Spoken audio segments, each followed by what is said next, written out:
Buenos días, tardes o noches, profesor. Mi nombre es Gabriel José Prato Moncada y les voy a hacer mi video defensa acerca de las propiedades de los materiales utilizados en la industria electrónica. La resistividad eléctrica. La resistividad eléctrica, también conocida como resistencia específica de un material, esta está medida en ohmios. Además de que los materiales se comportan de diferente manera, como puede ser un buen conductor o un mal conductor, dependiendo de cómo esté este. No es lo mismo comparar un pedazo de cobre con un pedazo de madera. Además, hay materiales que son más conductivos que otros. En el caso de los metales, la plata es más conductiva que el cobre, pero el oro es más conductiva que la plata, y así sucesivamente. La capacidad de corriente de los conductores está dividido entre lo que son los cables y los alambres. Principalmente estos están hechos de materiales metálicos, por lo que no es lo mismo comparar un cable de cobre con uno de aluminio. El aluminio también va a hacer su trabajo de transportar la electricidad, pero este se va a calentar. Además de que estos están medidos por calibre y la capacidad de amperaje, que es la capacidad que tienen para ir transportando la electricidad. Las propiedades de conductividad. La propiedad de conductividad está dada por el paso de la corriente a través de un medio. En este caso puede ser uno metálico. Este viene dada por el área por donde va a circular la electricidad. En cuanto mayor sea el área que va a circular la electricidad, mayor es la corriente eléctrica. Si este se reduce, también se reduce el paso de la corriente. La conductividad eléctrica depende de las propiedades del material también, como sus dimensiones. También si este tiene una mayor resistividad al paso de la electricidad. Además de que también nos dice qué tipo de sustancia se está utilizando para manejar la corriente del punto A hacia el punto B. Los aislantes eléctricos. Los aislantes eléctricos son aquellos que no pueden hacer circular la electricidad. Uno de los más conocidos es el plástico. El plástico no permite que pase la electricidad. Además de que otros aislantes más conocidos son el papel, el vidrio, el teflón, la madera, la cerámica, la goma y, como ya propiamente dije, los plásticos. Los materiales eléctricos para el almacenamiento de cargas. Es una cosa muy importante entender que existen dos tipos de moléculas polares y las moléculas no polares. Las moléculas polares son aquellas que se pueden alinear con el campo magnético. Una muy conocida es el agua, que es H2O. Esta está alineada eléctricamente. Las no polares se pueden decir que son las moléculas como el oxígeno o el nitrógeno, que están compuestas por átomos que pertenecen a esta categoría. Los dieléctricos también pueden ser empleados en condensadores para separar se separan físicamente sus placas para incrementar su capacidad al disminuir el campo eléctrico. Por lo tanto, la diferencia de potencial entre estas mismas es la constante dieléctrica, que la cual se describe su comportamiento dieléctrico de un campo eléctrico, que permite explicar el aumento de la capacidad del condensador o el índice de refracción de un material transparente. Los dieléctricos como aislante.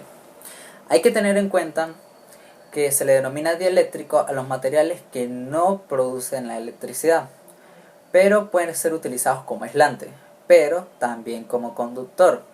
¿Qué pasa?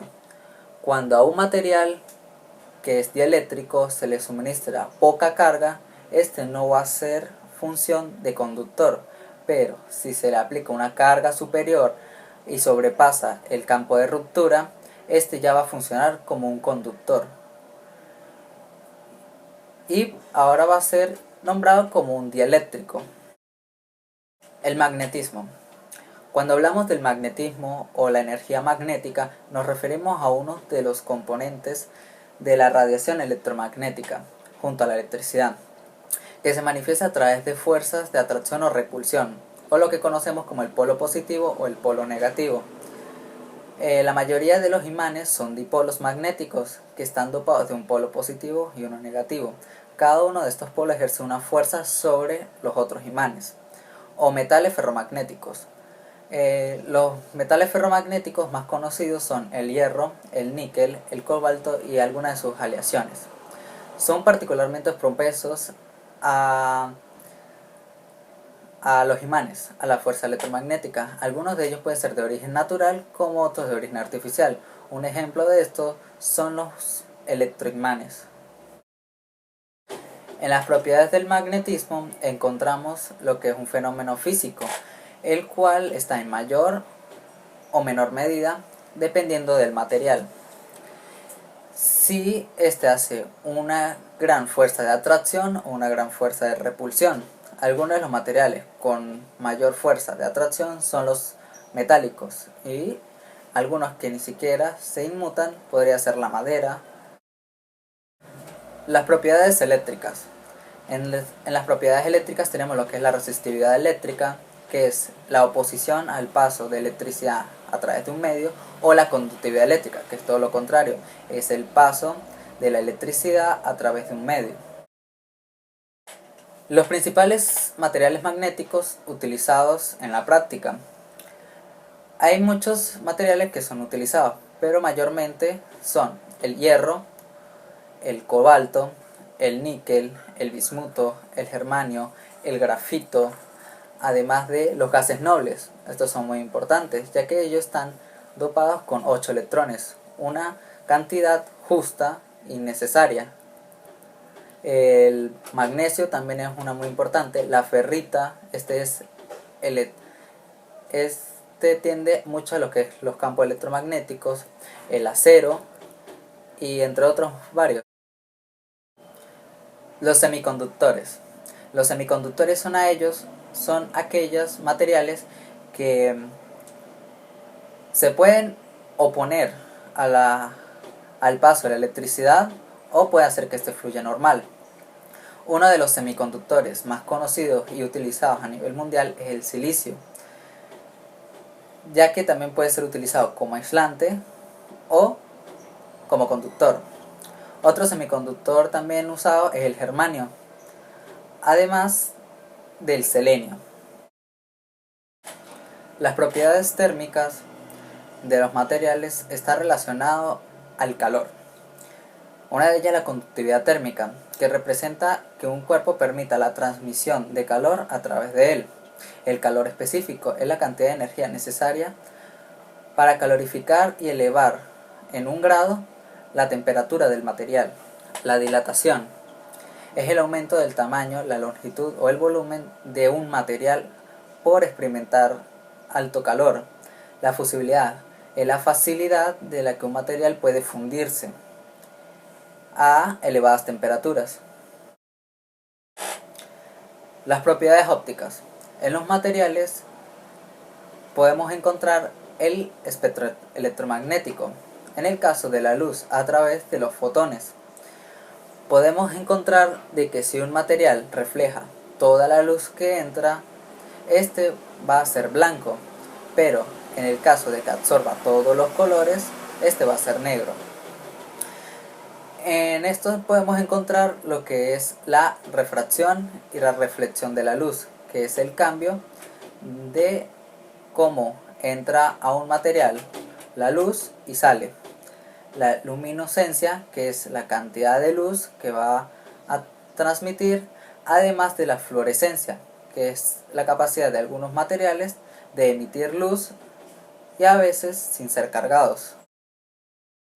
El silicio. El silicio, representado en la tabla periódica con Si y el número atómico 14, con peso de 28,086, el silicio es un elemento electropositivo que abunda mucho en la Tierra, además de que un metaloide de lustre metálico. El silicio principalmente es utilizado en la industria de la electrónica para hacer circuitos eléctricos o microprocesadores. También se utiliza en las celdas fotovoltaicas para la conversión directa de la energía solar. En principio, el silicio es uno de los materiales más utilizados hoy en día. La oxidación del silicio está dado por dos tipos. Uno es agarrar unas obleas de silicio y colocarlos en un horno de vapor de agua, el cual va a hacer que se cree una película a través del silicio donde éste se va a oxidar. La otra es muy parecida, pero en vez de usar agua se va a usar el oxígeno puro, pero en determinada temperatura y presión. La epitaxia.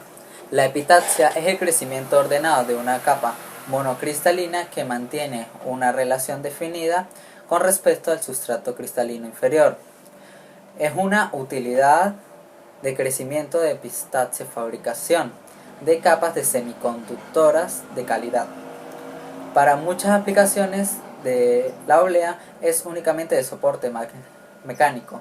Sobre ellas se crean una o varias capas de un material que preserva una estructura monocristal y de conductividad apropiada, epitaxia. La epitaxia es un modo de controlar la manera precisa en el perfil de dopaje para optimizar dispositivos y circuitos, y el grosor de la capa epitaxial puede variar desde 1 micrómetro hasta los 100 micrómetros según la aplicación que se le vaya a dar. La difusión y la implantación de iones en el silicio. En el silicio conocemos que tiene 4 electrones. Esto es muy estable, pero podemos añadirle impurezas de otros materiales para que éste reaccione a si este le dopamos con un material que se convierta a 5 electrones, este va a ser considerado de tipo N o negativo. En cambio, si lo dopamos con 3 electrones, va a ser de tipo P, positivo. La emisividad de un material está medido por los infrarrojos. Esto está en una escala de 0 a 1. El valor de 0 significa que la superficie es tan brillante para el infrarrojo que todo lo que probablemente verá solamente la reflexión infrarroja de algún otro lugar. Una emisividad es una de las herramientas de detección infrarroja. Esto puede verse en una imagen realmente buena del calor real del objeto y un cálculo excelente de la temperatura aparente. En este mundo, sin embargo, los valores siempre en algún lugar del medio. Determinar lo que es ese número realmente para cualquier superficie puede ser un verdadero reto mientras más baja sea el número, pero de todos modos la mayoría de trabajos de inspección, de mantenimiento y cualitativo y cuantitativo o comparativo por naturaleza. Los materiales ópticos podemos encontrar como las soluciones ópticas de silicona, las pantallas gráficas, la iluminación, que esta puede ser considerada como las lámparas LEDs, los lentes secundarios, colimadores de forma libre, conjuntos de microlentes, tubos de luz, guías de luz, entre otros componentes ópticos. Los materiales fotosensibles. Los materiales fotosensibles son aquellos que, al ser sensibles a la luz, reaccionan al contacto con estas mismas. De esta categoría podemos encontrar lo que son las resistencias fotovoltaicas, que al reaccionar con la luz, estas pueden aumentar o disminuir la resistencia que estas mismas hacen. La fotosensibilidad se usa en diferentes ámbitos, desde los sensores de la cámara como en los paneles solares, muy utilizados. Muchas gracias, profesor. Esta fue mi exposición, estudiante de electrónica de la Santiago Mariño. Gracias.